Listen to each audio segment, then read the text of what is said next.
Le diagnostic préimplantatoire, DPI ou PGTA en anglais,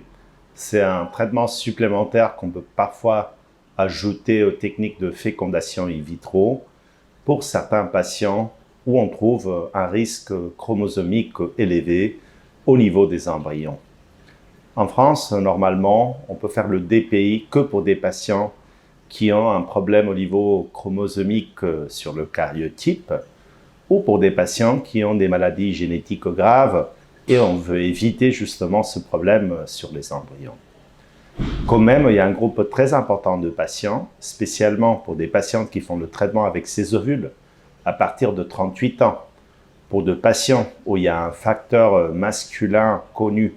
ou pour des patients qui ont déjà eu des échecs ou des fausses couches à répétition avec ces gamètes, où le DPI peut bien nous aider du point de vue du diagnostic, avoir des informations supplémentaires de pourquoi il y a eu un blocage des embryons pendant la culture, pourquoi il n'y a jamais des blastocystes dans les traitements, ou pourquoi il n'y a que des échecs ou des fausses couches, même si on fait des transferts des embryons de très bonne qualité. Au niveau du laboratoire, on peut bien évaluer l'embryon du point de vue de la morphologie, mais même des embryons qui arrivent à J5 maximum qualité, on ne peut pas dire de ce qu'on voit au microscope si cet embryon est un embryon normal du point de vue chromosomique.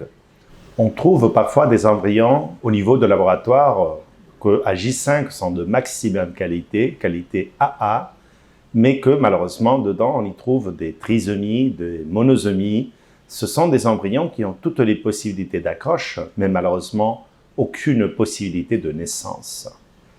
Bien sûr, pour des patients français qui n'ont pas la possibilité de faire le DPI, parce que malheureusement c'est interdit en France de faire le DPI pour des échecs à répétition, dû à l'âge maternel, dû à un problème masculin au niveau des spermatozoïdes, où on doit préconiser ou favoriser le DPI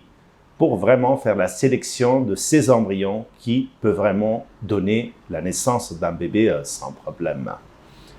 Normalement, on peut faire le traitement FIV chez vous, toujours bien sûr avec l'aide du médecin traitant chez vous, faire tout le processus de stimulation à la maison et se déplacer qu'au moment de la ponction, du prélèvement d'ovules, pour faire la culture embryonnaire et la biopsie embryonnaire à Barcelone. 2 semaines plus tard, on aura le compte-rendu et on verra sur ce groupe d'embryons que ont été préservés et congelés si finalement il n'y en a aucun normal qu'on puisse proposer de transférer le mois d'après.